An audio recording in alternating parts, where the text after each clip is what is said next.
Hey, what's up? Hello, Futurecasters. Thank you for tuning in to yet another episode of Past, Present, Futurecast. I am your host, Maria Elena Pakoulis. For our card of the week this week, I'm not shuffling to pull one at random, but rather I would like to touch on a card that has been on my mind since last week's full moon in the sign of Libra. As I have mentioned before, all zodiac signs have a tarot card associated with them, and Libra's card is justice. My key phrase when justice comes up in a reading is ensure your actions align with your values and morals. Another way to say this is make sure you are walking your talk. Justice is a tricky topic these days because it begs the question, how can we embody justice in an inherently unjust society? Some folks may be inclined to base their morals and value system on the system of law and order that the society they reside in has set up. But, as Charlie Claire Burgess writes in the Fifth Spirit Tarot Guidebook, law and justice aren't the same. The scales ask for reckoning, the sword demands action. I'll repeat that first part. Law and justice are not the same. In fact, if we combine our knowledge of tarot and astrology, you could say that they are in opposition, as Libra, associated with the Justice card, is opposite or in opposition to the sign of Aries, who is associated with the Emperor in tarot. The Emperor is the card that speaks to law and order and the rules of society.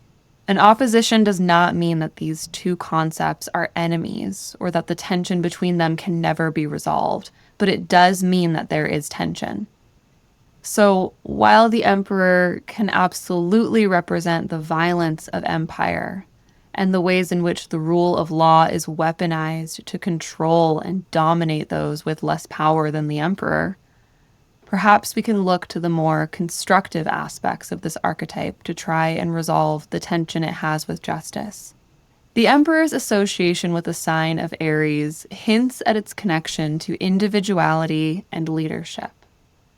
One way that we can begin to embody those traits is to make a conscious effort to determine our individual value system, separate from what we are told to value or what morals those in power attempt to foist upon us. We can embody both justice and constructive leadership by acting in alignment with those values, visibly, publicly, and in ways that may inspire others to align with those same values or determine their own values if what they see reflected in you doesn't align with them.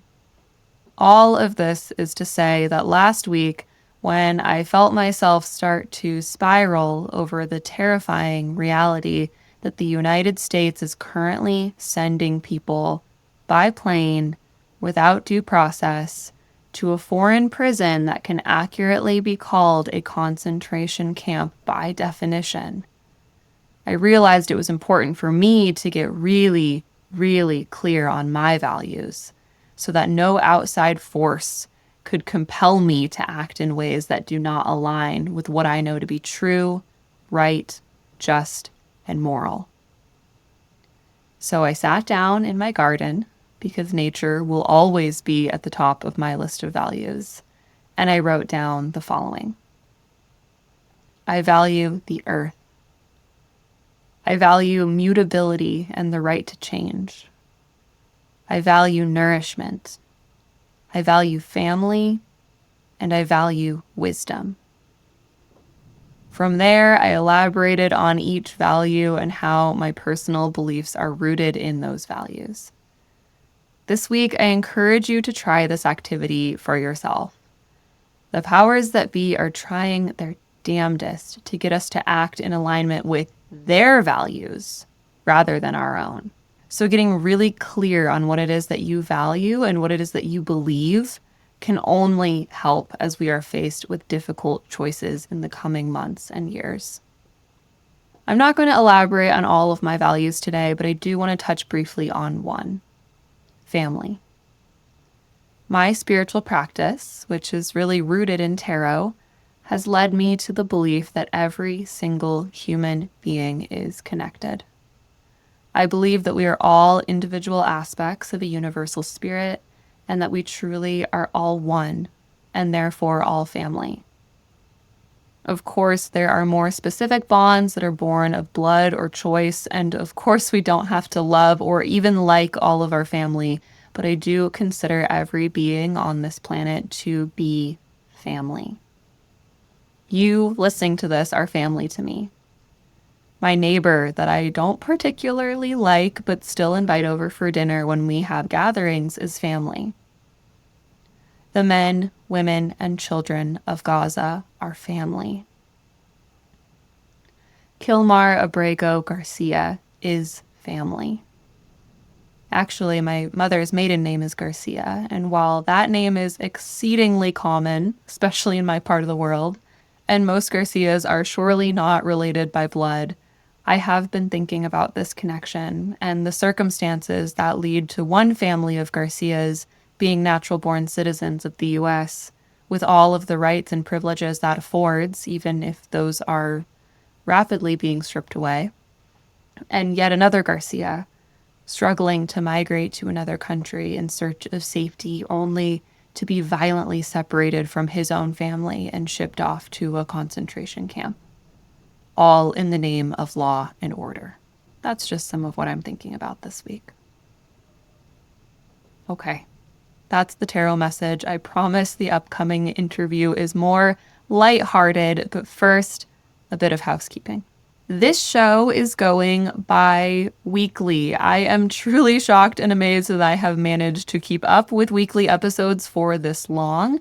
But as I embark on a new course of study and also hopefully return to having at least a little bit of a social life, I need to give myself a little breathing room here. So our next episode will be released in 2 weeks. And please subscribe, like right now. Right now, if you have not already subscribed. Go do it. Take a moment. It's probably right there on your phone. Please go hit subscribe if you haven't already, because you will not want to miss the conversation that I have coming for you in 2 weeks with a revolutionary tarot deck creator who I have had the pleasure, hint, hint, of knowing for years now. Speaking of tarot decks, there is a new tarot deck review video up on patreon.com/persophonic. As always, this post is available for free for all members. Just sign up as a free member if you haven't already to enjoy all the extra content I share over there. Again, that's patreon.com/persophonic, PERSEPHONIC.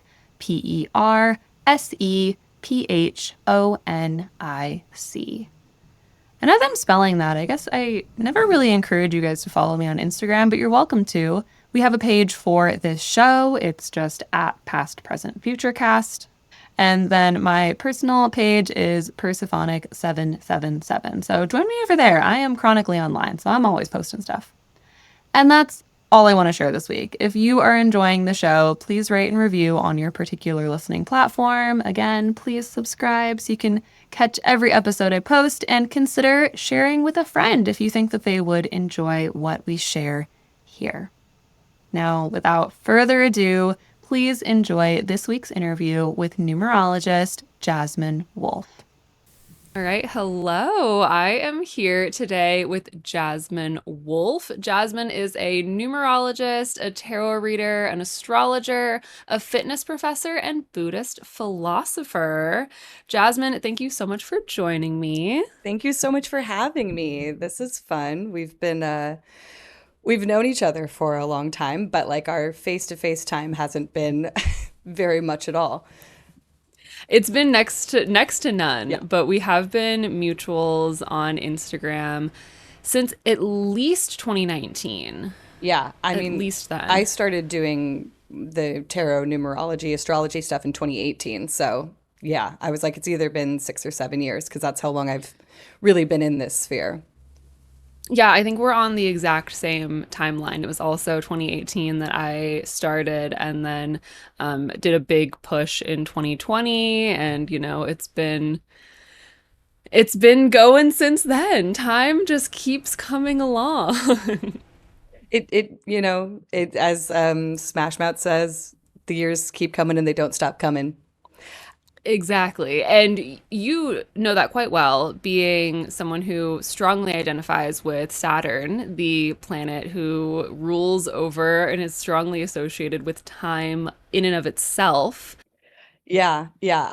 I almost debated, in the minutes leading up to this. I was like, I should probably just say, like, right off the bat, I should let everyone know, like, I am a Capricorn. Because, like, reading over the, like, topics we're going to talk about, I'm like, just everything is so, so Capricorn. And as a child, I never felt like a Capricorn, but that's because I was reading, my sister was reading my horoscopes from like 17 magazine and like the newspaper. And so it was always like, you work too much. And I was a child that hated school. And I was like, that it literally isn't me. And then, of course, I got into astrology in 2017, and I still didn't feel very much like a Capricorn. But like in 2017, I was 26 years old. So right before my nodal return, my reverse nodal return, and right before my Saturn return. So then as time went on, as I get older, the more and more I'm like, God, I'm such a fucking Capricorn in the best way. You have to grow into those Saturn placements for sure. And you come from such an Aquarian family. Like, I also strongly associate there's your sister is such a strong presence on your social media, and your mom also. And so I there's this like beautiful full spectrum of Saturnian personalities, because people don't there's a misconception or a misunderstanding around Saturn as the ruler of Aquarius, because it can be like weird and quirky. You're not just like a CEO in a boardroom, as 17 magazine might have wanted to say years ago. I think they've probably upgraded their astrology at this point, but Right, right. Everyone has upgraded their astrology at this point. I think the base level of astrological knowledge is far higher this year. I mean, like these past years, which I mean has a lot to do with Neptune being in Pisces, which it isn't anymore, which is so exciting. I just love change.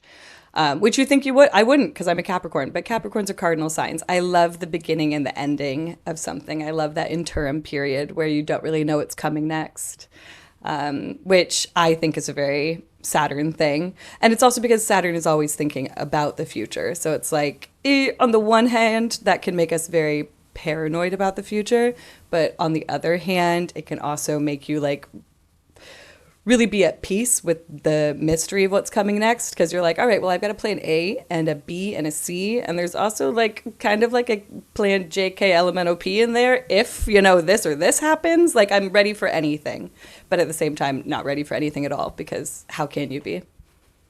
truly, truly, with all of this newness, I'm also really excited about Neptune having moved into Aries. I had the pleasure of discovering just, was it last year or 2 years ago? I think it was just this last, like, February 2024, I discovered that I'm not a Taurus rising, as I believed for 7 years, a nice little chunk of a Saturn cycle there.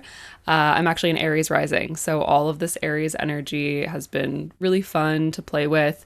Are you looking forward to Saturn moving into Aries?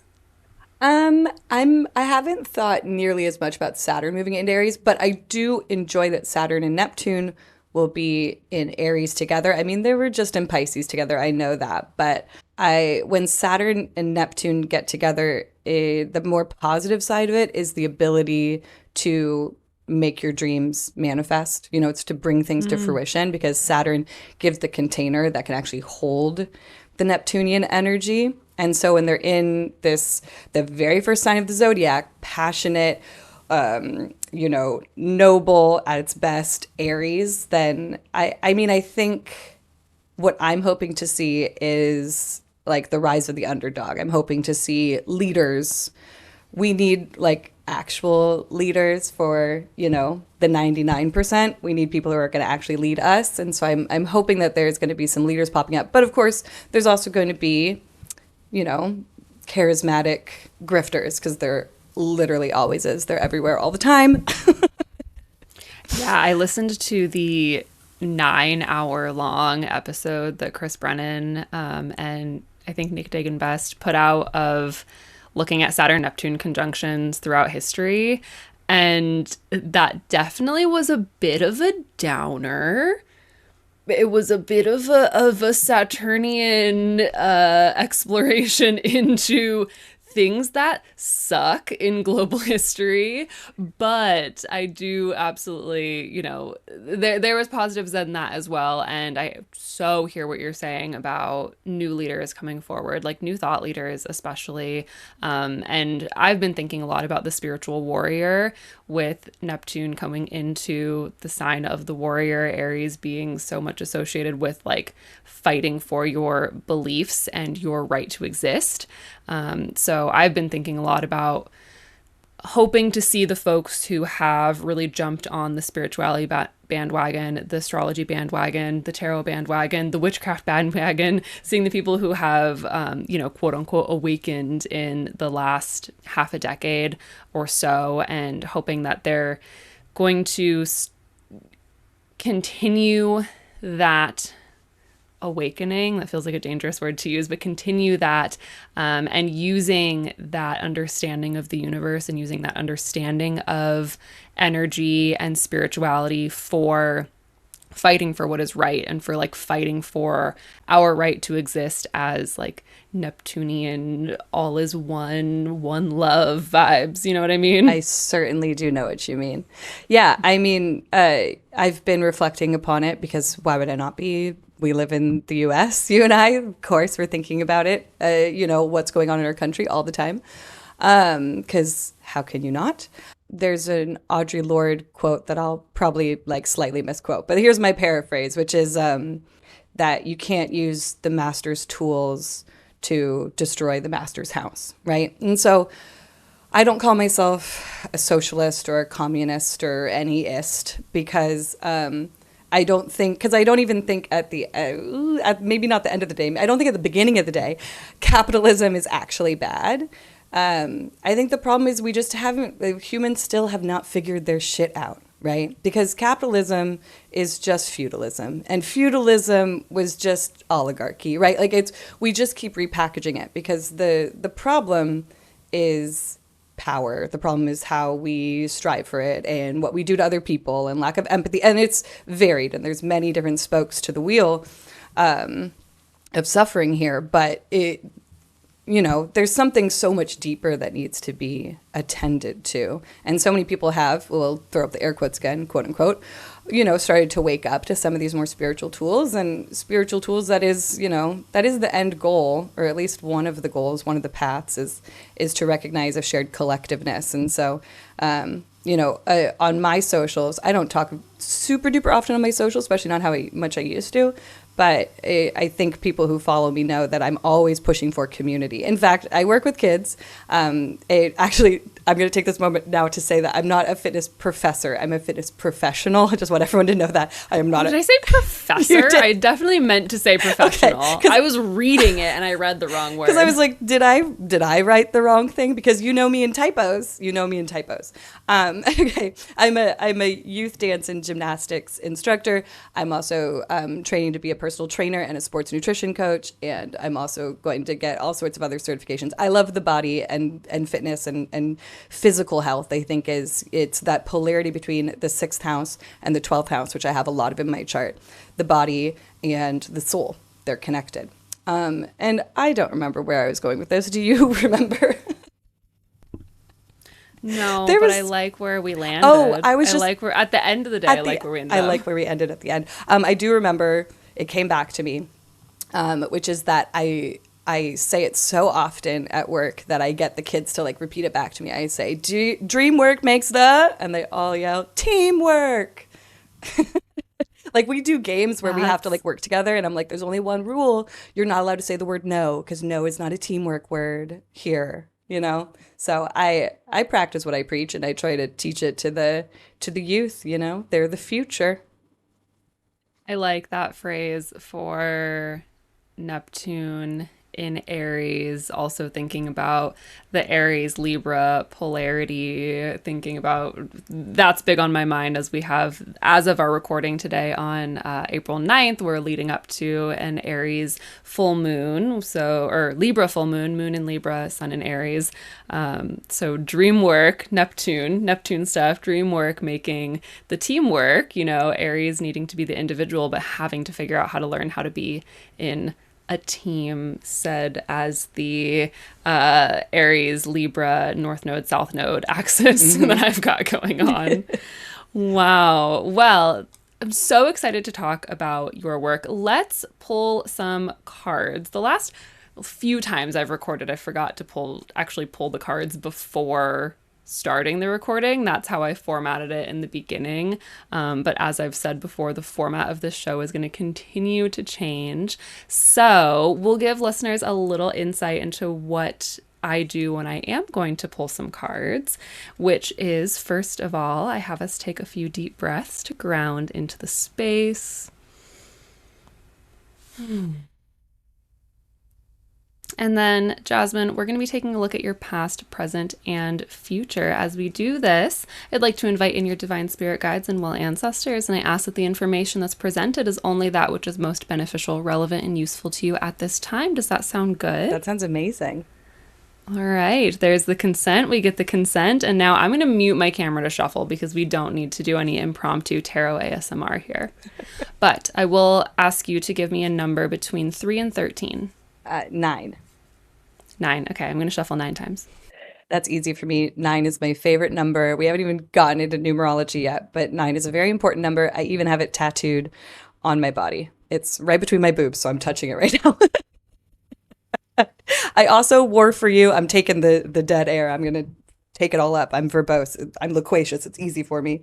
I'm wearing a Taylor Swift shirt. It says "Too soft for all of it." It's one of my favorite t-shirts. Because I know we both love us some Taylor Swift. I'm leaving all of this in. Good. I have to stop myself when I'm teaching classes. Sometimes I see the kids go dead behind the eyes and I'm like, okay, and I need to stop talking. No one's listening to me anymore, but I can just go on and on and on. All right, so I shuffled 9 times. I split the deck into 3, brought it back into 1, and now 2 cards each for the past, the present, and the future. I'm so excited to talk about numbers with you. You, I think, were actually the person who started to stimulate more of my interest in numerology, and then I took that really far with my tarot work because I love the way you present numbers. I love the way you present numerology. I love the way you do the vibes of the week with the numerology of every day. It is truly always hitting. I love when a 33 day comes up because I'm a 33 life path and I'm like, it's my day. Hell yeah. Congrats on being a 33 life path. Also, my condolences on being a 33 life path. There's ebbs and flows. There's highs and lows for sure. Truly, truly. So how did you start working with the numbers? Okay, so I had a very overactive brain, or I wouldn't even call it my brain. It's just thoughts. I have so many of them. I only recently in the past couple of years saw online, and I recently looked back into it. That not everyone hears their own voice in their head, you know. And some people have some voice and some other stuff. I don't even know what the other stuff is because it's just a constant onslaught of voices, usually my own, or at least they sound like my own. Anyway, they're going all the time. So being present is very hard. And so I am always counting. I'm always counting to the point where it's like a backtrack. It's like background music. I don't even realize I'm doing it. I'm going we're on the freeway and I'm going 4, 8, 12, 16, 20, 24. I'm counting just the wheels on the cars, and I have my own patterns for it. I'm looking at edges, I'm looking at doors. It's constantly happening. I try to make myself stop doing it sometimes when I notice it. It used to be a way more destabilizing habit where every time I peed, I had to count for how long I peed for, which actually was kind of entertaining back when I did it because I can pee for a really long time sometimes. And so I'd come out and be 206 seconds. So part of this counting all the time was, I would look at like license plate numbers and phone numbers, and I would add all the numbers up together to see what number I would get. But then I would keep adding the numbers into each other until you get one number, which, just spoiler alert, is basic numerology. That is the calculations. That's how you do numerology. Um, and to even to a point where there was a friend in high school who would send me these long number chains, and I would be like, "Yep, it's all 7." Because I would get really good at what I noticed is that whenever you add a number into 9, let's take 5 and 9. 5 plus 9 equals 14, 1 plus 4 equals 4. So any number you spit into 9 in this process of adding numbers together until you have a single digit number, you're always going to get that original number. So then you look for the 9s, and then you get really good at seeing like, okay, there's 7 and 2 and 8 and 1, and then so you tick them all off. Anyway, that was just my manic pixie dream girl tick up until I was about, I want to say I was like 23, because it was shortly after college. I got really into spirituality, and that looked like getting into Wicca, which is something you talked about recently in an episode that I was listening to earlier. Scott We Hutting all started with Wicca. Yeah, we do. Also, at like 23 is such a year to fall into spirituality in Hellenistic astrology. That's a 12th house year. It sucks. It's like you enter into like such a terrible dark night of the soul, and you're like, but what if there was more? What if there was more to life? I was like, please, I need like something to make me feel powerful. So at age 23, I was actually a college dropout. I lost my license because I was drinking and driving. I was so hopelessly single. I was sleeping on a twin bed at my parents' house, working a part-time job. In my journal, I just kept writing dirtbag and scumbag because that is who I was. And nobody likes you when you're 23, right? As Blink-182. Exactly what I was thinking. Yes. Like I was exactly where I was supposed to be, but it's not a fun place to be just because I was supposed to be there. And so I picked up, Raymond Buckland's, I just refer to it as Uncle Bucky's Big Blue Book. Are you going to pull it out right now? No, I don't have the blue one. I have the red one on spirit communication. Oh, fun. Mine's in front of me. It's over there. And so, that's your tasting platter, right? And I remember doing this stuff on astrology in that book, and I was like, I hate this. That's because it was back in the day when you couldn't just go on Cafe Astrology and be like, what's my chart look like? You had to do it yourself. And I was like, this is too much effort. No, thank you. Let's go back to talking about like pan and what the different colors mean. And so there was a chapter on numerology, and I started reading it, and I was like, holy fucking shit.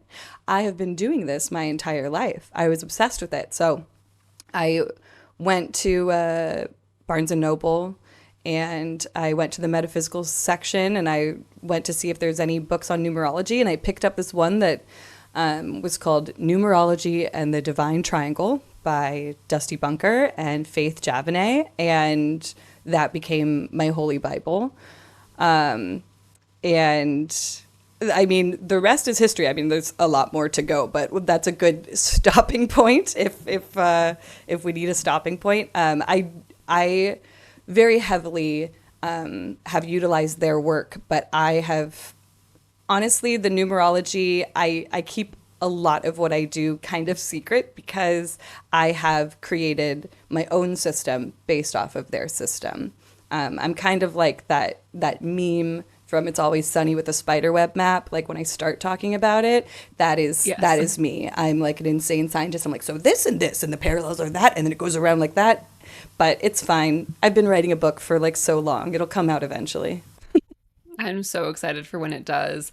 I love that because it really seems like you've developed your own language with numerology, and that is what I talk about a lot when I'm teaching tarot, of like developing your own language with the tarot cards on how to understand, the connections between the cards and what they're going to mean for you, So having your own system, I think, is like one of the most impactful ways you can engage with these divinatory systems. Like you have to learn the rules and the basics, but they're not meant to be like static and followed strictly like a doctrine. Absolutely. Like there's a certain amount of rote learning that I am good at. And that I, applied to these, my three big tools are numerology, tarot, and astrology. And so in learning them, there was a lot of rote memorization, but that's just so you can have a platform to stand on and be like, okay, now that lifted myself up on this platform, I can get closer to my intuition. It's just a ladder. It's just a tool to get you to your intuition, right? If I perhaps had, an incredibly strong extrasensory perception, I wouldn't need any tools, right? Not that it's a bad thing to need the tools. Tools are helpful. Tools are the reason we have evolved as humans, So tools are always great. Anything to make your life easier, always great. But it's a tool to access something that we all have. And I can feel it. There's times when you're doing something and you're like, ugh, I'm a verbal processor. So a lot of times when I'm doing readings for people, I'm like, okay, so I don't know what this means right now, but I'm just going to I start spitting out the rote things. I'm like, so swords mean this, and it's coming up in the question, the important word there. And I just start spitting it out until I can feel myself get to that place where the intuition kicks in. I'm like, oh, okay, now I know exactly what it means. Here we go. We got there together. Thank you for listening to me. Yeah, exactly. I think that's so the process I go through at the same time. And side note on the audio for listeners, if my audio is a little weird, it's because it's really hot in Arizona and my AC is on and I'm not turning it off because I'm already sweating. But yes, that way. First of all, yes to these tools being ladders that get us closer to our intuition. That's also so much of what I try to kind of share with tarot. I also was not someone who had really inherent extrasensory perceptions. Like I didn't, I wasn't, I do believe, and I've come to accept this, that I am actually quite a psychic person, but I really deeply did not believe that about myself for a long time. And therefore actively really shut things off. And it was using tarot and getting comfortable with the structure of tarot and using it as a tool to facilitate that helped me to actually feel like I could start trusting my intuition and the little nudges and messages that I would get outside of that. And speaking of tarot, I want to talk about the two cards that I've pulled up for the past right now, because as I'm hearing you talk about what sounds like maybe a touch of OCD, maybe is the number thing. Yeah, Which I maybe. also think I might have a touch of, what's a diagnosis worth these days in Yeah, I'm 2025? 34 years old. I don't need those diagnoses. I'm not neurotypical. Yes, that is absolutely true. Yeah. Yeah. First of all, heavy relate on the numbers. If I really can't sleep, if I'm having a lot of like racing thoughts, I play solitaire to fall asleep because I love just being like four red. I need a four red. Now six, and seven. Okay, seven. Now eight. And like I just love thinking through numbers. But the first card that came up is the Knight of Swords in a reversed position, which feels very much like many thoughts, too many to organize, like a little bit obsessive racing brain going on.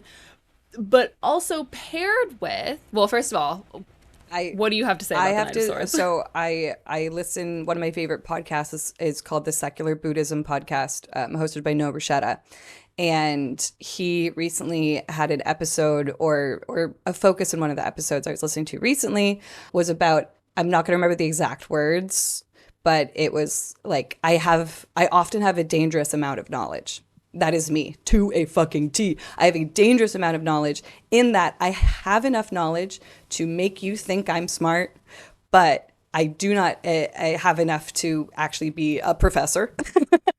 Like the example he gave is being able to speak like a little bit of a language, and I can do that. I can speak like a 3-year-old in Spanish, but I can speak it with an accent that sounds pretty good. And I have a couple of phrases I say all the time. In fact, I used to teach a lot of kids whose English was their second language. And so they were coming to my classes speaking only Spanish. And I had taken 5 years of Spanish in school. I could be like, empiezas aquí, levante las manos. I could do all of that. ¿Qué estás haciendo?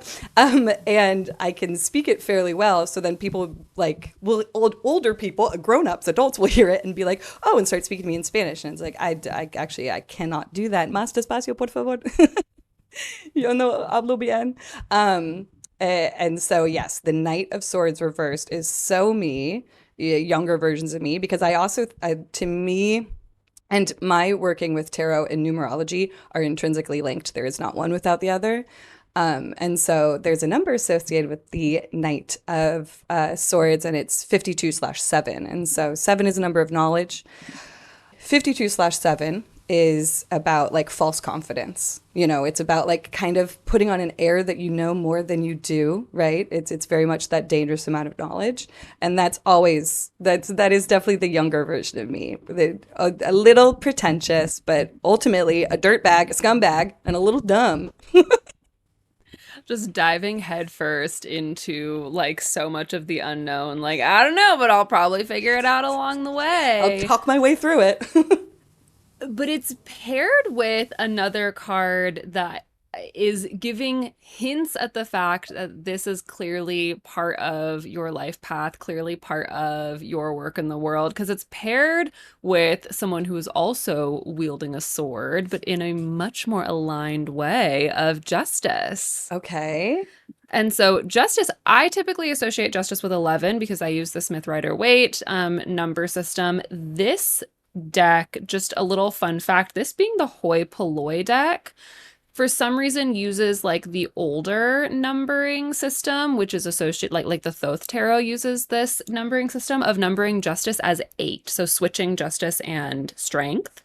So it's just interesting to note that on the deck I happened to pick today that this is a number 8 Justice rather than an 11 Justice. That is interesting. I don't have any initial thoughts, but I'm like, there's so much. Justice There's gotta be something with that. There's Justice is an interesting card for me. I don't. It doesn't always click for me. So I'm curious to what your thoughts are about it being pulled here for me. Yeah, so Justice is a card. I often say that the cards that are most closely associated with like you and like your personality, or like the ones that are associated with your zodiac sign or your life path, can sometimes be the ones that are trickier to understand. So for me, I come to Justice with the same kind of like, I've grown to understand it more, but as a Libra, Justice being associated with Libra, I've always been like, oh, I have so much to learn about Justice. But with Justice, I always think of values and acting in alignment with your values and needing to ensure that you're actually walking the talk. Your actions are reflecting what you're talking about. So there's almost, with so much talking and so much thinking and so much knowledge gaining, but it being a little twisted, a little like all over the place, a little like not well directed. Seeing these two come up together, it's almost like you didn't know it yet, but you were actually like riding that knight, moving forward in such a way that was kind of leading you to a place to find more balance and a place to utilize that sword, that quick mind, that love of numbers, that, dare I say, obsession with numbers, to actually apply that to something that's maybe much bigger than you or kind of what you're just doing on the day to day. Does that make sense to you? Yeah. Yeah. And, when I think back to that time in my life, I would like to say I was always a witchy kid, but it kind of came in different phases. So then that was like around 23, 24 was its own phase. And then 2018, when I was, how old was I? 27. that was a new influx. That ripe age coming out of college, I was going through like a huge dark night of the soul. What was really happening is, I had a dead end life at that time, which, if anyone is around the age of 23, once again, you were supposed to. You were supposed to be like, what the fuck am I doing? And what I would do is I would get really high. I would eat an edible. And this was, this was 2013, 2014. So weed was not legal, but in California, it was medically legal. So I could get some. And it was so strong that I would get like so insanely high that I couldn't avoid my thoughts. And then I had to like try and organize them. And I would wake up the next morning and I would be like, oh, I understand myself a little bit better now.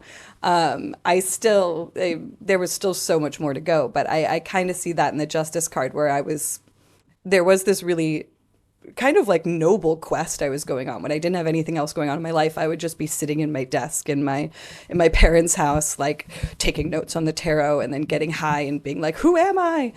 And so there was like to me, there's an important aspect of justice, which is that it's man-made. Right, there are certain laws of nature, but then there's a lot of not laws that we agree on. Of course, actual justice laws, but like also just certain things that we all agree on, which are not empirical truths. If humans were gone, they would not exist. And so there's a certain quality to the justice card that is so human. And that time in my life was very much like me tipping the scales of justice. And trying to find a certain balance. Trying to have to like figure out what it's all for. Like, why are you here? What is the purpose? Or just like, what do you actually value enough to bring forward into the next phase of your life? And what isn't serving you anymore. I'm sure there were many things that you had to like realize and determine at that time in your life when things felt a little dead end of like, okay, well, here's some of the dead ends I have to cut off using like Justice's sword to be able to kind of balance things out a little more, to be able to, flip that Knight of Swords upright and move forward in a new direction. And I'm also thinking about how I'm thinking about the progression of justice in the major arcana, how I study it, of justice coming before the Hanged One, coming before death. So one of the kind of stories that I believe I read this from 52 Degrees of Wisdom by behind me. I should know that too. Her name always like slips my mind. It's always the one that like I can like see it. It's like Jan. It's Jan. It's Rachel Pollack. I have it right here. It's Rachel Pollack. Rachel Pollack. Okay, so one of the things Rachel Pollack, I believe this is where I got this, where it's like we need to face clear-eyed like what we have the actions we have taken in our lives, and if they do or do not actually align with our value system. And then when we truly face that, like that's the justice, is the facing that, is being really, really, really clear and seeing with a lot of clarity what it is we have done with our life so far. And then we enter into the Hanged One, which is that painful moment of realizing that not everything we've done in our life has aligned with our value system or aligned with how we want to see ourselves, the type of person that we want to be. And we sit in that like deep pain and discomfort for a hot minute with the Hanged One. But that brings us, when we sit in that discomfort with the Hanged One, that brings us a lot of wisdom, brings us a lot of knowledge. And then that allows us to move into the death cycle, where we finally get to shed and release those parts of ourselves that we don't want to carry forward with us anymore, and enter into that rebirth moment that is associated with death. I love death. Death is my birth card. Death and Emperor. I'm a 4. A 4. I love the death card as well. It's so good. I think too that it's very important that the Knight of Swords is reversed, because in talking about all this, it all sounds lovely, but in the back of my head, I'm like, I'm thinking about my present moment, my present era, those cards we haven't pulled yet. And, as much as I was doing so much work, and I have always been a deeply reflective person, I have a Scorpio moon. It's right next to Pluto. In my 9th house, luckily, that's my life vest. That's what keeps my head above water. It is that like I still was in such complete denial of who I was until like last year, like in so many ways of my life. So, just so everyone knows, you're not dead in your 30s. In fact, in many ways, your life, I think my life probably won't really fully feel like it is going to begin until my 40s. I think that's probably going to be 40s and 50s. Although, honestly, like who I am deep in my soul, my one true archetype is a wizard. So maybe, my 90s is really when I'm going to peak. It's just all uphill. It's also the life of a Capricorn. I think if I had lived a different life, that would the Knight of Swords would probably be upright there. If I had been aware of the work that needed to be done. And it's not like I didn't want to do it, but there were really huge mental blocks. And I didn't have a therapist. Maybe if I had had a therapist back then, that would have, speeded up my process. But, I don't regret my choices in my life, and I'm happy to be who I am today. But yeah, I was going through a lot of stuff. I was processing a lot of stuff. Like, why do I do this? Why am I afraid of that? Why do I hold myself back in that way? And I was finding answers, but they were just piercing the surface of my issues, which I think the biggest one is just, denying myself. Big old self-denier over here. Classic death card vibes. Yeah. So when did you start working with tarot as a practice? Well, I was gifted my first deck on my 13th birthday. Ding. Classic. That's such. I don't know if you listened to the episode with Toby, but we talked about the like myth of having to be gifted your deck, and we're like, yeah, that's so stupid. It is such a myth. But I was. Me. But I was gifted my deck, and I will take that little bit of clout, even though it's not real. It's totally not real, and it's definitely a myth. And buy your own tarot deck, of course. But if it was real. Then I'm the lucky few. Yeah, I mean, my sister bought me an Egyptian-based tarot deck from Haight Street in San Francisco for my 13th birthday, along with an assortment of other like goofy gifts. But she was just like, "Oh, you're kind of witchy here." Like, we were all like pseudo witchy because I grew up just 20 miles south of San Francisco. And so it wasn't, that radical to be radical. Like I have very groovy parents. Okay. Very fucking groovy. My dad has long white hair, handlebar mustache. He's a stoner. My mom is literally, I think, a fairy. She's very much a Libra with a Cancer rising. So all the jewels, all the sparkles, all the things. So yeah, all of that stuff was always very accessible. So it was like such a non thing. But then yeah, growing up and getting like just deciding to get like more into this stuff and finding out about that, I was like, oh my gosh, thank you, Sam. Thank you, sister. And so it was always just like a fun little game. Like we would whip it out in college. Whip it out. That's fun phrase to choose. But, at like the start of a term, we would do, me and like my friends, my roommates, we would do like a Celtic cross spread. And, we were reading from the book, but it was always something that was just kind of like in my orbit. And then once I was done with school and I had so much free time and was back home, so like I wasn't surrounded by friends anymore like I was in college. I was like, let's get that back out and let's see what it's all about and let's try to start actually learning it. So it wasn't until after college, but yeah, it was kind of just like floating around in my orbit for 10 years before that. Pulling out the tarot deck in college is like such a fun moment. I have a really distinct memory. I think I've talked about this a little bit on the pod, but when I went to ASU, Arizona State University, and in the honors college there was an opportunity to take a course called The Myth and Mysteries of the Tarot, which was taught by a theater professor, Dr. Geiner, who was like total witch. He was so into tarot. He pronounced it tarot. He always called it tarot.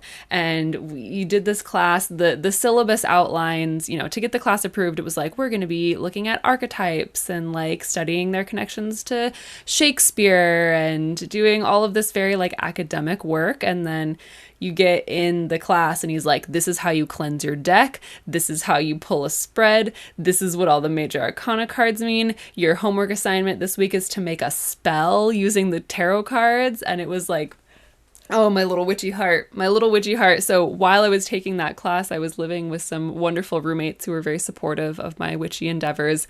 And I think the power went out in our apartment one night when there was like a big storm. And it was when my homework assignment was like, read for three people. And we sat down and we read the tarot cards. And it was just such a fun time to be. I had already had a practice with tarot at that time, but I was like growing it and like leveling it up at that point. And college. College was a time. But yeah, I love that aspect of it. I love that there's this innate curiosity in so many people. And so, yeah, I fast forward to, 2018, 2019.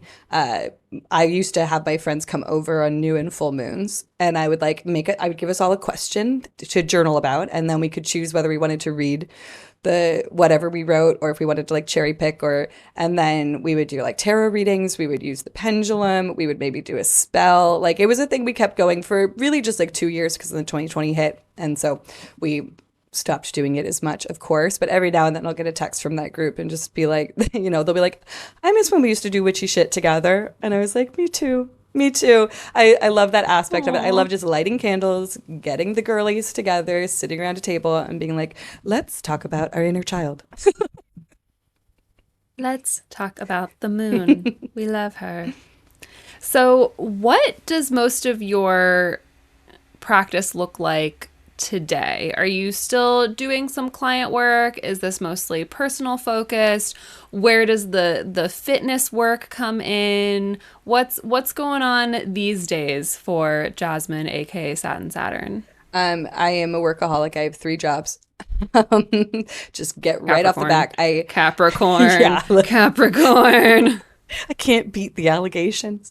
Yeah, I work 6 days a week. I teaching dance and gymnastics mostly to little kids, a lot of 3 to 5s. And I wake up early. To do tarot readings. I do tarot numerology readings for a select group of reoccurring clients. So it's based around, the structure is numerology. And it's based around the theory and the practice of having personal month numbers as well as personal year numbers. So the personal year number begins and ends on your birthday. And the way to calculate that is you add together all the numbers of your most recent birthday. So for example, my last birthday was January 10th, 2025. 2025 is a 9-year. January is the first month. The 10th day is the 10th. So that all adds up to the number 20. So then that's written as 20/2. And that's my personal year. And then this month is April. I had to think about that for a second. And April's the 4th month. So I'm in a 24/6. So that slash just denotes the difference between the double-digit detail number and the base number. So a lot of numerology you'll see in the world, in literature, online, wherever people are doing it, which isn't very much because it's like the least sexy of all the spiritual tools. It is not sexy. I know it. It's sexy to me, but that's okay. I think it's sexy. I'm always teaching people how to calculate their numerology for the year, but I'm relating it to tarot. So yeah. I talk about it as their card of the year.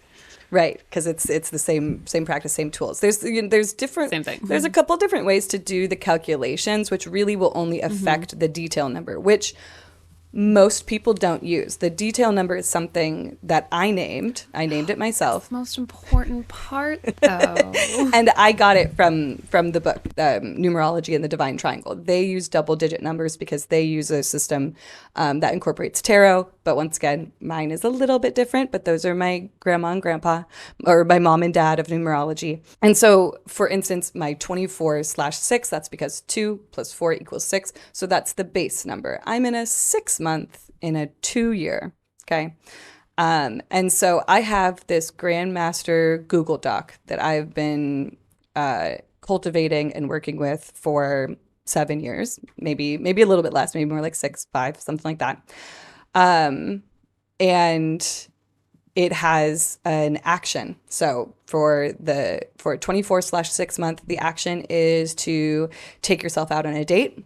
to, learn how to give yourself your number one love language, and to just really romance yourself. Because there's a strong sense of desire and need, which can often show up as horniness. And the thing about being horny is, you got to, at the end of the day, be able to satiate yourself, because we can't always rely on other people to be there. So that's, everyone gets their action for the month, and everyone has different month numbers. I'm using myself as the example, but there's some people that are in a 43/7 month, other people that are in a 19/1 month, and then you get a tarot spread. I pull 3 cards for them, and the questions are all based around, the action and the vibe of the month. And then actually at the start of their reading, we summarize the past month. So my last month was 23/5, and then they get a reflection question. Which for 23/5, I have been doing this so long, they are memorized. 23/5 is what mistake taught me an important lesson this month.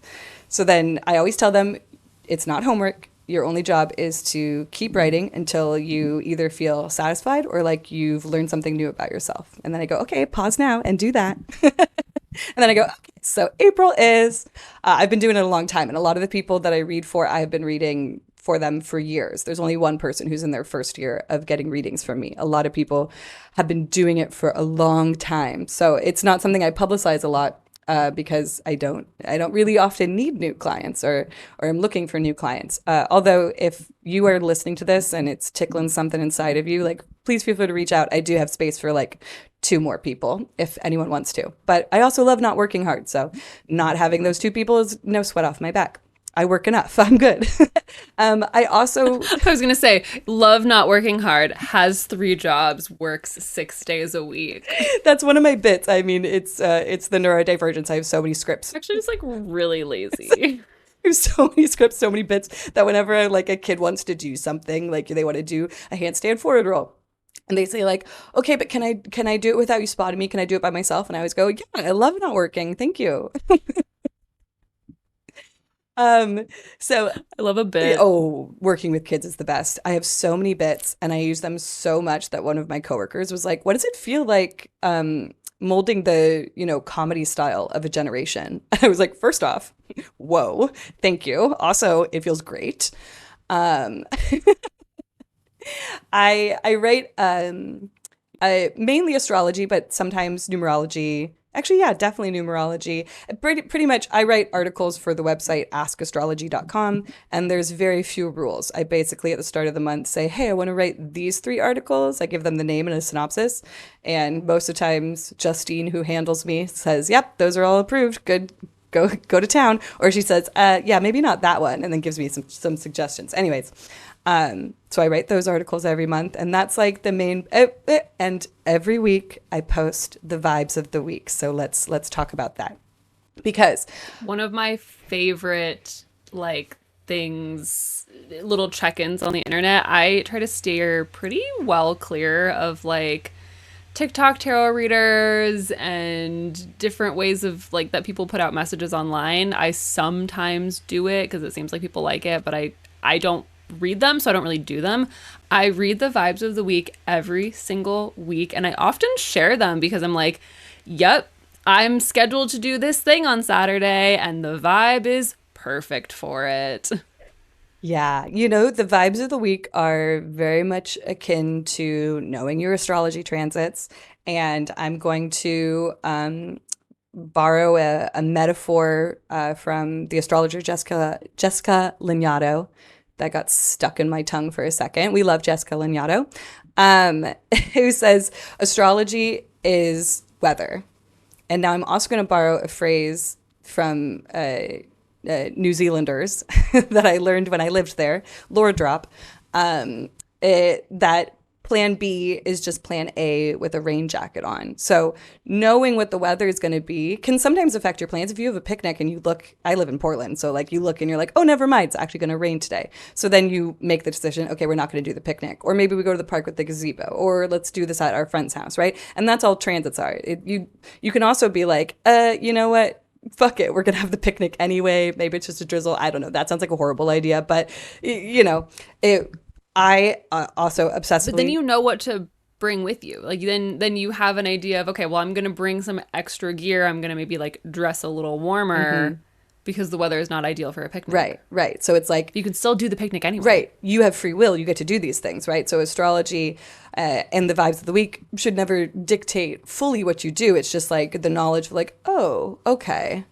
Like I'm gonna pack this. I'm gonna maybe have a plan B for that, you know?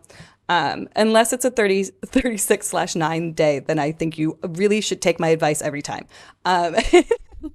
36. What's your advice for a 36/9 day? Say no, rest, don't do anything. Sometimes people will message me and they'll be like, but I have so many plans that day. And I'm like, if they're soul nourishing, if it's something that's going to like add value to your life, to your soul specifically, then do it. If you are going to be like really pushing yourself and trying to tick things off your to-do list, don't be surprised if you get sick. You know, don't be surprised if you get like a little case of a head cold, or your previously injured knee starts acting up and it's hard to walk that day. You know, it's stuff like that happens. Our body responds when we are stressed out. So 36/9 days, just know that across the board, it's always good to check in. How am I doing with burnout? Should I be doing this right now? Or do I need to take a nap, right? Is that the most, productive thing I can do today? Because yes, naps can be the most productive thing. Although I say that and I don't take naps. Are we surprised? It's so rare for me, and like I said before we started recording, I had to take a nap today.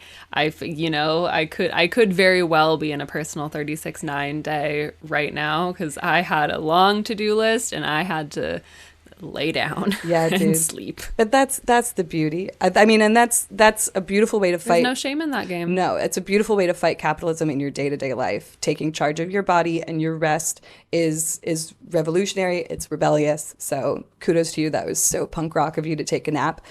But yeah, the vibes of the day are I started doing them, so long ago. It was one of the like first things. I used to do a weekly tarot pull, and I would post daily. I think on my stories is where I'd post the vibe of the day, and then like Sundays I would do the tarot.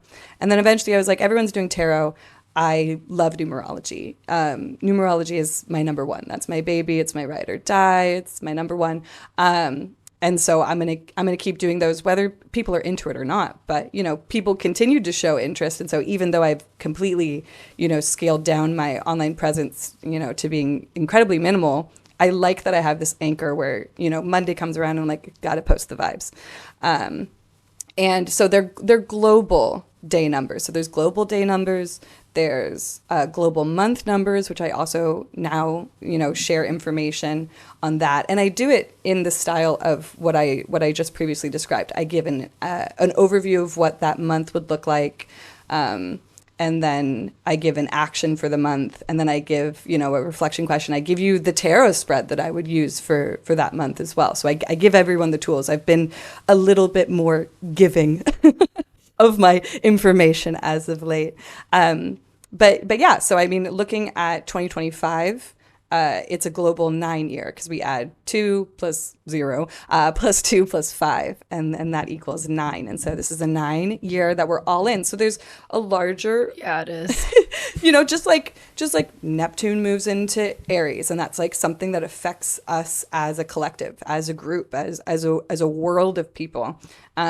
Being in a 9 year globally also affects us, right? So then you have your personal year number. That's going to give you a little bit more detail about yourself, but you still exist within the container of the global 9 year. So these global day numbers, it's been a really fun experiment for me to see just how much people do relate to them, and how often people are reaching out to me and saying like, that was so on point. Or sometimes they'll be like, hey, I've been following you for years and I just want to let you know like just how much I love the work that you do, and the vibes of the day and how much they impact me. And because when I was younger doing this stuff, I was like, oh, obviously personal day numbers, personal month numbers, personal year numbers are so much better because they're personal. But there really is something to the global vibes of the day. And it is such a near and dear place to my heart, and such a fun experience for me because just the way that these calculations work, that, every month we're going through, a 25/7 day and a 26/8. And so I'm constantly, in the years I've been doing this, I have to take out that rote memorization part. And I'm really good with scripts. I'm, as I said, not neurotypical. I love a script. And so a lot of times, I look at the number 22 and I always, my brain always says, what are you building and who are you building it for? But I'm like, I can't say that every single month when we have a 22 day. I have to tap into intuitively how this day might be different because it's in March, because it's in April, what's going on here. And it's fun too, because like I said, deep in my soul, I am a wizard, and what do wizards do? They talk in riddles, and so I get to write these little poetic prose riddles for people, and people read them and they go like, wow, that I understand that. And I'm like, that's so great. That feels so good to me. I heard you say earlier that it was just in the last year that you started letting yourself be yourself, and that you don't necessarily feel like you're going to really be fully embodied in that. It's an ongoing process that's going to continue to expand and grow over the next few years. Things are really shifting for you right now, it seems like. And I say that partially because I'm listening to you and I'm hearing the words that you're saying. And we're talking about, you've been doing no. You can do this. The words are going to come to your brain. I believe it. I just wanted to say cards of the year. No, numbers, yeah, vibes of the week. Mm-hmm. Oh my gosh. Yeah. Okay, the nap came back for a second. So you've been doing these vibes of the week for such a long time, true Capricorn style. But other things have come and gone. Other things have shifted and changed. And looking at the cards for your present right now, it doesn't feel like we're in a stable moment. We're in a moment of evolution. Yes. You being a death card person, death came up reversed. Oh, okay. Death is here. Yeah. Death is in the moment. Yeah. She's arrived. She is here. And it came with the 10 of Cups also coming up reversed. Get out of here. I've pulled the 10 of Cups so many fucking times. So many fucking You're times. in it. You're so in it. Honestly, I keep... How many times exactly? Because I know you have a spreadsheet. I have a Google... it's a Google spreadsheet, but yes, I do have it. Of course I do. I had a client years ago tell me that she kept track of the cards she pulled in... a spreadsheet, and I was like, that's brilliant. And so I do it for myself, and I keep track of all the cards I pull for other people. But I pulled daily cards, and I pulled daily cards based on a daily question based on my personal day number. So for today, I'm in a 33 day. And this is Hey, you're in a 33 day talking to your 33 friend? Yes. Hello.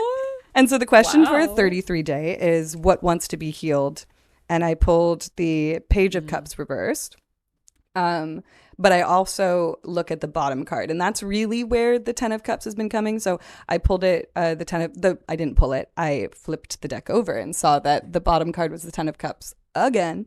And that's the 7th time that it's been upright as a bottom card. It's only been reversed once as a bottom card, but I've pulled it, I think 5 times upright, by itself, and a couple times reversed as well. So it's been my most dominant card of the year, is the 10 of Cups. But I love that it loves to show up as my bottom card, because to me the bottom card is what is the background of the painting, right? Is it a cityscape? Is it a nature scene? Is it abstract colors? And the card that I actually pull is what's happening in the foreground. And I've been getting so many cups recently, and I love that for me.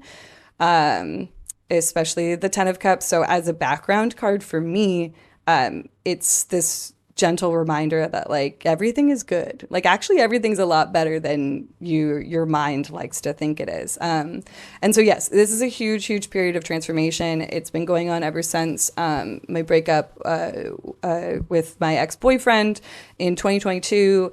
I left California. I moved to Portland. And, that was a 4-year relationship, my longest one. And so in the wake of that, taking time to process, what transpired and what my thoughts were about it and how I acted and what I let slide and what, as you do, as you should, after a monumental breakup. And so early in 2023, I was like, okay, I think I am what one would call a people pleaser, but it's kind of a misnomer of a title because because I am like wacky and zany and I am that kind of Aquarian, always on the outside, while still part of the group. I was like, people pleaser doesn't really sound like what I do, but I had a very angry parents when I was a kid, so and a very emotional sister and an angry brother, and so youngest kid with lifelong anxiety ever since I had consciousness. I've had anxiety. My role in the family was I was always trying to, manage everyone's emotions, try and keep everyone's emotional states calm. And then I would seek out these relationships with people who had similar, ways of dealing with things and going about things, as my family. And so then with my friends, trying to and in that is selfishness because I'm trying to avoid the other people having other person feeling emotions and showing emotions because that was scary to me. It was dangerous to me. And so trying to play the mind game of what are they going to anticipate? What are they going to want from me? How do I do that? How do I cultivate? And so realizing that I do that and that, I was then denying myself in a lot of ways because I was trying to make myself into the version of myself that would keep other people peaceful and happy. And so then I started to break out of my shell more and I found out that I was incredibly loquacious, which I never was as a child. I was always the quiet one in my family and always, disassociating, daydreaming and trying to get out of reality. I love my family. We have a great relationship and all that, but, I didn't come away unscathed. Just that's how the cookie crumbles. And so, started breaking that down, started to, realize so many things, one of which I first found myself to be very annoying. And so I had to push past that. And then I was issues with my friends, which was all me. Nothing was on the outside for anyone. I was just why am I being weird right now? And realizing that to me, love meant that you had to be into the same things as the other people. So as I was limiting my own growth because if I stopped drinking, then I wouldn't be able to relate to this best friend and that best friend. And, if I get too woo-woo, if I get too into this, then then we have nothing in common anymore. And so it reached a point in 2024 around this time that I was reaching an insane point of burnout. It was so bad. And it was all leading up to this bachelorette party trip in Mexico, which was amazing. It was the time of my life. And on the last night, it was just me and my one friend, Joe, who went out. And I made out with a beautiful woman. And in that moment, I was like, oh, this is gay. It was not my first time. It was far from my first time. I don't even think I was in the closet. I think I was out of the closet and everyone could see it. It was just me that was like, yeah, I'm in the closet. I'm not gay. And also so many of my friends, I'm not going to fully unpack it right now, but I was 33 years old walking away from that bar and being like, oh man, I really didn't want to leave that hot woman I was dancing with. And I was like, oh, this is very gay. I'm gay. Holy shit, I'm gay. And so then there was so much shame. And I also, already at that point in my life, in the past year of processing this idea of being a people pleaser, I realized just how overactive my brain is, or my thoughts are, and how deeply unreliable of a narrator I have been in my life. And so I was already before that struggling with the concept of I have memories of the past that are probably so incredibly erroneous because I'm believing these stories I'm creating in my mind that are so far away from reality. So then to realize that I was queer really pulled the rug out from underneath me. So I didn't tell anybody for at least a month and a half, because I was just in such turmoil, because I really felt like I was falling and I was just flipping and flipping and I couldn't see up from down. And now it's a funny thing to reflect upon past instances and be like, oh, that was gay. But at first it was so traumatizing to look back and see now that, something I thought from the past was actually something different, I couldn't handle it. And I remember telling my best friend, Michael, who I live with, he's been my best friend since we were 13, and he's very much gay. And I remember like telling him that I was gay and like shaking, like it was completely safe place to do it. He threw glitter all over me. It was beautiful. But that was, obviously a lot to take on. And so, summertime rolled around, and I only worked my two jobs, my own personal business and my main day job during the summer. And so I actually get 2 days off a week. And I was like, I need to figure my shit out. I need to figure out, because financially, I still need my third job. I still need that one going into this next school year. And so this summer, I have to figure out something. And I'm pretty sure Buddhism is going to be the thing to help me. So then I'm finally starting to come out to people. In fact, some people I didn't even. I was just like, I didn't have like a thing where I was like, I'm gay. The best one was I was on the way to a wedding, and my friend was driving, and she goes to hand me her phone, and she's like, these look like guys you'd be into. And at the same time she's showing me this, I'm realizing that we are like an hour away, and I left my wedding dress at my parents' house. And so I look at the picture of the men and I go, I'm gay and I don't have my dresses. Everyone in the car was like, what's going on? I was like, I don't know what's going on. I don't know. So July rolls around, and I go on my first date with a woman, and I have 3 drinks. It's a Wednesday night.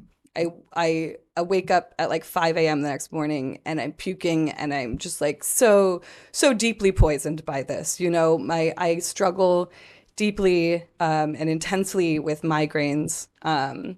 And so the migraine was so horrible. The hangover was so horrible. I tried to go to work and I had to leave, and I was so fucking embarrassed. And I had been, the concept of being sober had been on my mind for a long time. So I dabbled with sobriety until October 27th.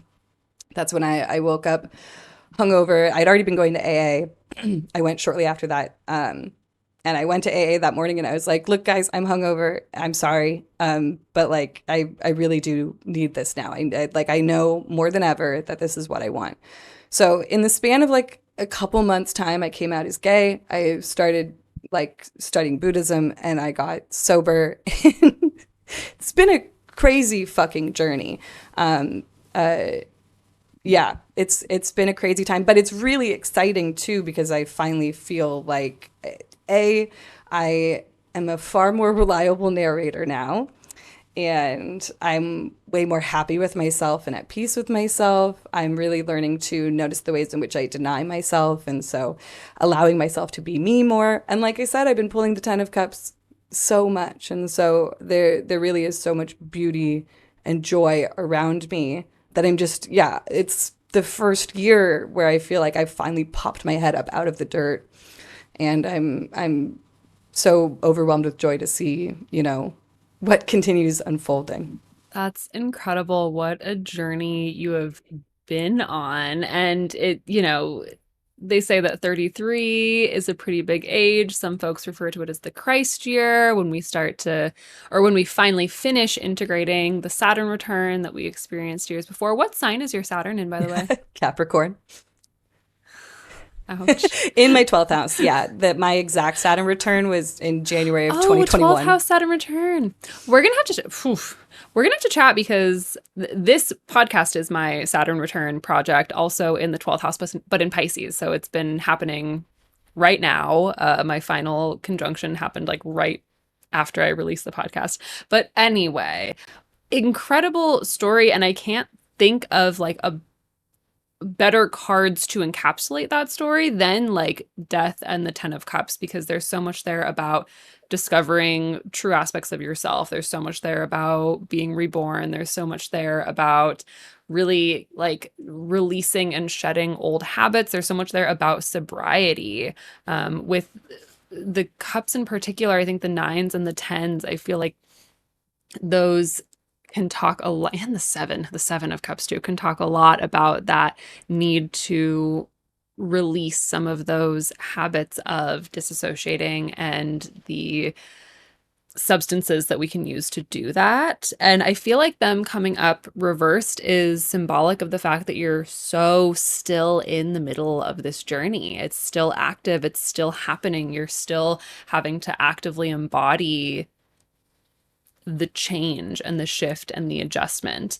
And a word that you said earlier, like way earlier, I don't even know what we were talking about. I think we were just talking about like a specific vibe of the week and some things that associate with it. But it stuck out to me in that way that when you're doing a tarot reading and you're like, that's a word that's important. It has to do with so much of what we're talking about. But satiated. Satiated was a word that came out. And then when I flipped over the cards and saw the 10 of Cups, I was like, oh yeah, it just feels like you're in this phase of learning how, like, what you require in order to be fully satiated as a, like, in an emotional way. Does that make Yeah, sense? absolutely. Yeah. I mean, the tool of Buddhism, and there's so many different tools, but a big one is being present, right? And being present requires you to like be at peace with the fact that you don't always feel good. But there's a difference between pain and suffering, and that's what I've been trying to pinpoint and point out the ways in which I'm suffering. It's the concept of getting stabbed and twisting the knife, right? Like that's a phrase we all know. It's a metaphor we all use, twisting the knife. And so what we tend to do is we try to avoid pain. That's a lot of what addiction. And I'm not just addicted to alcohol. I'm addicted to everything that can bring joy, right? I find something that brings joy and I obsess over it because I'm trying to hold on to that, grasp onto that, whether it's being a child and obsessing over Harry Potter, fuck J.K. Rowling, but we were all there. It was a time. I've got the tattoo to prove it. I do too. Oh, I know. And it's so big.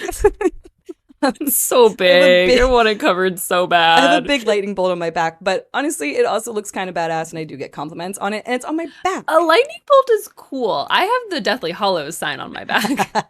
Well, so the good thing about it being on my back, I don't have to fucking see it. If it was like on my thigh and I looked at it every day, I would probably have gotten it covered up by now, but I don't have to look at it. And every time I'm reminded of it, it's because someone's going, whoa, I like your tattoo. And I'm like, oh, okay, thank you. But I'm addicted to so many things. So many things. If they can, bring me some sort of feeling of peace. And so we have this belief that we're supposed to feel that way. I'm supposed to feel good all the time. And it's like, and people also go into spiritual practices, a lot of times Buddhism and these more structured ones, these more Hierophant ones, thinking I'm going to become enlightened and I'm never going to feel pain again. And that's not the truth. That's not the point of it, right? And so, being satiated here is about being okay with all of this, being okay. Like I do a lot of my burnout in the past was because I was looking at the time I spent at work as time, and to a certain extent, it's true. It's time I'm giving my body to someone else, right? It's capitalism. I have to do this. I don't always want to. I do like it in a different system. I would do it part-time. I teach a couple classes a week because I do love it, but the amount that I work is too much. But like I said, I have to make this money. It's expensive to be alive right now. And I would like to be alive. I would like to continue to be alive. So I got to play in the system. And, I recently was reading Thich Nhat Hanh's book, The Miracle of Mindfulness, and he opens up talking about this friend of his who, he has this business, he has children, and he had a realization. The story's about someone else having this realization that all of it was me time. All of it is me time, Every single moment can be me time because I was rushing through work, like, okay, I only have one class left. Okay, I've got, 2 hours left of my day and then I can go home. But going home was getting, high, which I still do. I still smoke a bit of weed, but I'm doing it less. Getting super high and just like completely disassociating, playing The Sims or watching TV. And those things are, sometimes I need them. I'm probably going to play The Sims. I'm going to get high and play The Sims tonight. I need it sometimes. Like the cards are reversed, honey. I'm not out of it yet. I I can't, will be I getting high can't, after this I can't recording. quit everything at one time. I also quit And nicotine. remember, this is coming out. This is coming out on Yeah. 420. So maybe you're high while listening to this recording, dear I'm listener. probably high while you're while you're listening to this reading, dear listener. I like to do edibles now though because I can't smoke like that. Um, but yeah, I forgot what I was talking about, but that's okay because the thing is with thoughts is that they're clouds, they pass by, and if it's important, it's going to come back. Like sometimes I can just keep doing this, and then eventually I'll claw back onto it. But I'm not trying right now. I don't care where I was going with it. That's it's just all to say that the present moment is not perfect. It's never going to be. But that reorienting my life, I got back to it with everything being me time. I'm actually able to use my time for more than just pushing through work and then trying to get out of my mind after work, right? I'm able to make art again.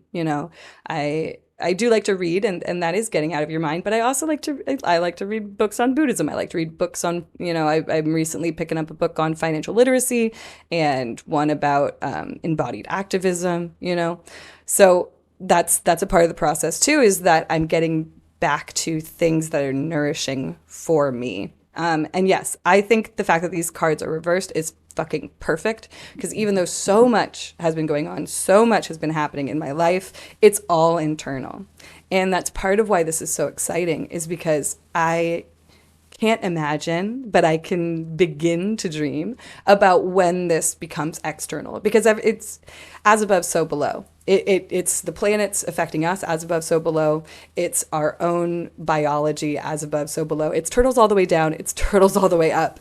And so, like, the more I keep doing this and pushing through this and finding that peace and that peace of mind, things are going to blossom in ways that I think right now I can't imagine. But I think I saw you pull some cards, so maybe you can help me see. I'm like nerding out very much over. Yes, I have flipped over the future cards.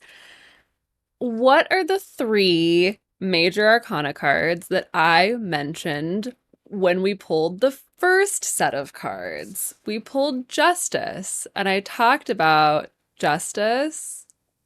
Then comes then comes the Hanged One. Hmm. There's two major arcana cards that I little like dyslexia always associate with each That other. happens. Um, so it, we pulled Death because I talked about Justice, I talked about the Hanged One, and talked about Death. Okay, so we have Death. What came up was not the Hanged One, but a similar vibe. Similar, like it's the I feel like it's what the Hanged One becomes once he's like been hung and done his time, and as Thor hanging from the tree of knowledge receives the runes. We have the Hermit coming up Okay. reversed. Reversed. So that's kind of interesting. We are in a hermit year. You said nine is your favorite Yeah. number. This is the Hmm. nine card. So we have you kind of stepping out of the fire of death and the experience of that like deep emotional internal changing and moving out into more of the hermit vibe, and like who knows what that will look like in practice, but it's probably going to be a continued deepening of your esoteric studies.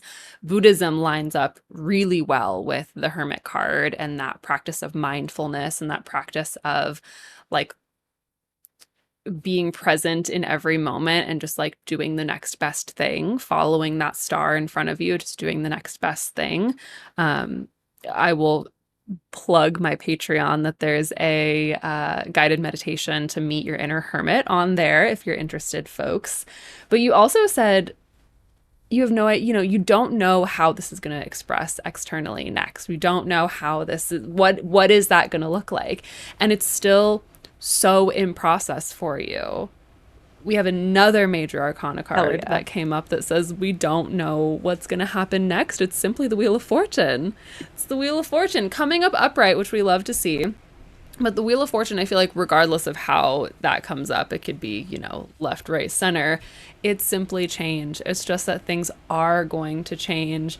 And likely, paired, the Wheel of Fortune paired with the Hermit, it's things are going to change. And there's going to be a further sinking, a further deepening into who you truly are. Because I think so much about that star that is featured on the Hermit card. And when we're like really embodied in our Hermit energy, we're following our own inner light and guiding star of like what we're meant to be doing in this moment. So big major arcana cards that came up throughout this, which is very fun and all very esoteric. Yeah.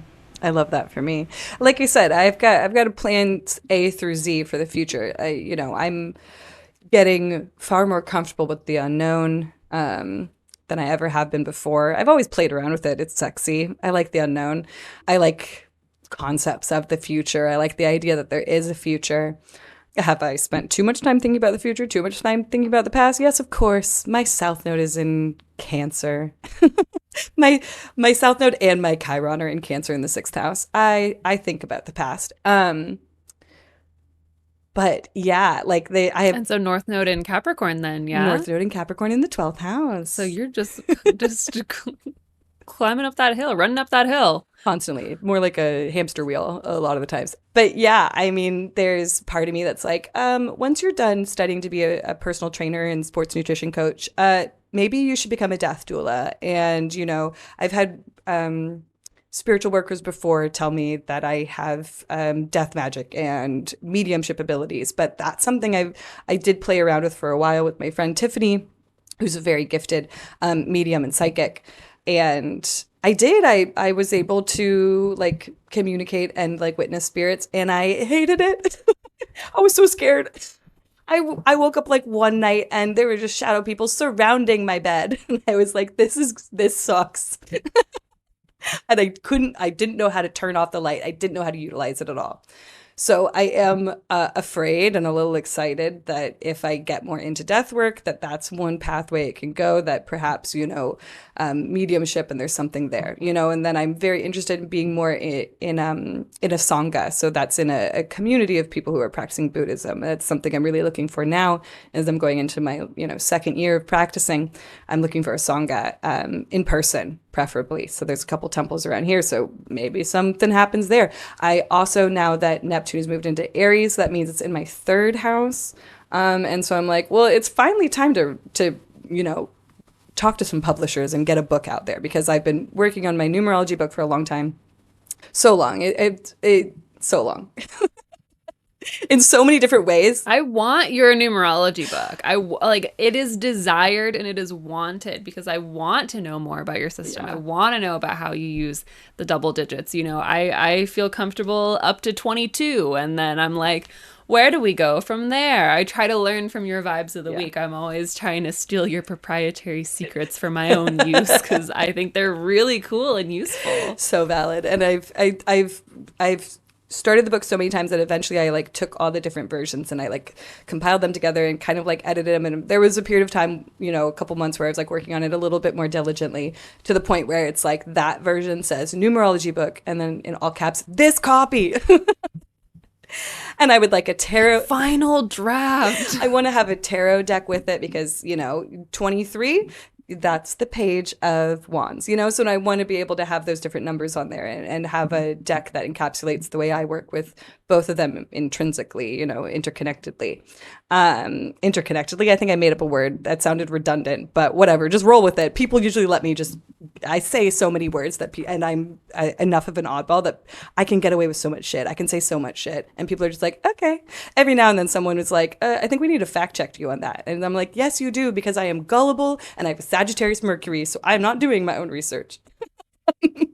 Sagittarius Mercury is speaking, not always the truth. I'm preaching, baby. I'm preaching. I'm accidentally grifting. No. But yeah, so there's a million things that I want to do with my life, a million possibilities I'm open to. I've just been like for years just waiting for the universe and the universe has obviously been waiting for me. They're like, girl, you got a lot more things to do, and then we'll help you out. We'll guide you down that path. But yeah, I'm waiting for the path that's more aligned. But I'm open to whatever happens because also the outer planets, Pluto being in Aquarius, Neptune being in Aries, and Uranus moving into Gemini is an sorry to bring it down, and I don't like fear mongering, but I've been holding on to this for years since I had a period of time where I was really into the astrology of nations and empires. And for America and for the world, it is a sure bet that we are rapidly going towards most likely a world war. So I'm like, I want to write my numerology book. And I'm also like, okay, but I'm first aid, CPR, AED certified. I know a good bit about the body. Like, what is my role in the, whatever comes next? What usable skills do I have? So, as much as I have these beautiful, wonderful dreams, I'm also like, I don't know what's coming next. I'm going to be present for each moment as it comes and try to do my best. And like I said, teamwork makes the dream work. So always working to be a better member of my community. And my Sangha at the end of the day is the whole world. So. Yeah, absolutely. It's all about community, and we don't know what's happening next. None of us know what's coming next. All of the diviners, the best diviners in the world, we don't know what's coming down the line. Everything is changing in ways that we haven't seen in all of our lifetimes. So it's both frightening and exciting, and we just have to roll with it. And that's really the lesson of the Wheel of Fortune. And at the end of the day, the Wheel of Fortune just invites us to stay really grounded, really centered within ourselves, know our strengths, know our weaknesses, and keep rolling with it. Yeah. Keep rolling with it. Yeah. I mean, we don't know what's coming at the end of the day.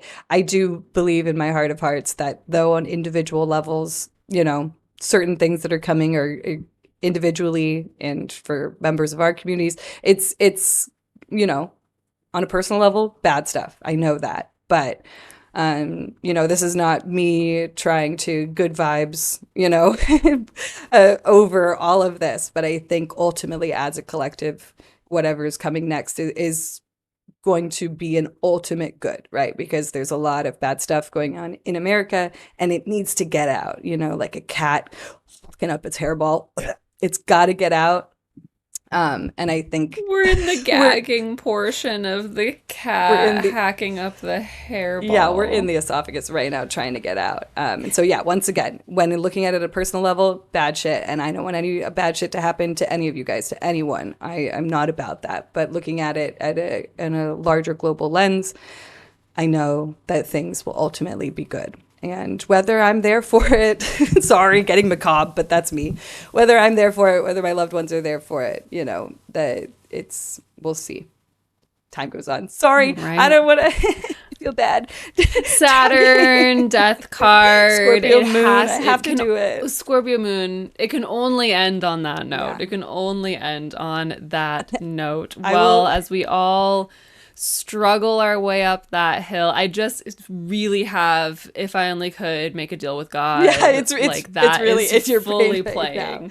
I will say, I think that's your theme song. Another aspect of my life, my brand, my lore is that I really love The Sims, and actually, I am working on a free offering that I'm going to be putting out pretty soon because I play this version of The Sims that involves the zodiac and specific placements. Like I have a family that's like, a Pisces Neptune in the 4th house who's married to the Capricorn Mars in the 5th house, and their baby is this. It's this intricate system. We're not surprised. And so I'm putting all the notes down and putting it into place so that other freaks can join me in doing it. Because it's really great because then I have to sit and think like, okay, what decision really would the embodiment of that singular placement make? And there is a characteristic that a sim can have that's called chased by death. And it's actually a very positive thing. It's not that they're like always like on the verge of dying. It's that death is always on their mind, which Scorpio moon, death is always on my mind. And there's a certain joie de vivre. There's a certain like lust for life one has when you can always feel death at your back door. So, though I brought us down a little bit here at the end, I want to remind you that the presence of negativity does not negate any positivity. Both live in harmony together. And if anything, it should be an inspiration to live your life more fully and to appreciate everything you have around you and to be more present in your life. Because we never know what's coming next. And that's that meme of the guy on the bus. We never know what's coming next. And then we never know what's coming next. We never know what's coming next. Both are true, and both you should and can hold both at the same time. Well, Jasmine, I love your mind. I love your insane Sims game. I love your spreadsheet with every tarot card you've ever pulled for yourself. I love your obsession with numbers. I'm so glad we got to have this conversation. And usually I'm bringing it down at the start of the episode in my intros. So I appreciate the Saturnian suffering coming back for us at the end. Where can folks find you if they want to read the vibes of the week or engage with your work? The best place to find me is on Instagram. I do have a time limit, so I'm only on there an hour a day. So sometimes if you send me a message, it might take a while to respond because I'm also watching Instagram Reels. But that's satin.saturn. Satin like the fabric, Saturn like the planet. I'm on Twitter too, but I don't even know my Twitter handle, and like 100 people follow me there. So if you find me, you find me. It's I mean, it's on the vibes of the day because I post them on Twitter, and then I, put them on a pretty cloud background because my business is Libra rising, and then it gets shipped off to Instagram. I do have a website, jasminewolfe.xyz. You can also find me there. You can find some old articles I've written. You can get a one-off reading, or you can find my email to inquire if you would like to be one of my recurring client friends that I have. And yeah, you can also find me in Portland, Oregon. If you see me, say hi. It's happened twice. 2 nickels. That's all I've got. But I appreciated it both times. Incredible. Well, if you spot the baby bangs out in Portland, make sure to say hello. This has been lovely. I always love when we get to connect because it has been a while. And any final words before we sign off? Oh, wow. You'd think I would have a final word. I put you on the spot because I didn't have any final words. The nap came back. I've said a lot of words, you guys. I would say that my final word is be kind to yourself and be kind to everyone else and just do your best. That's all we can do. Just keep doing your best and know that your life does not end when you turn 30. In fact, if you're a woman, it really just honestly begins at 30. And that's exciting. I can't wait. I'm counting down till October. Counting down to my 30th birthday in October. Thank you so much for listening, for those who have joined us today. And as always, here's my final words. I have finally remembered them. Happy shuffling.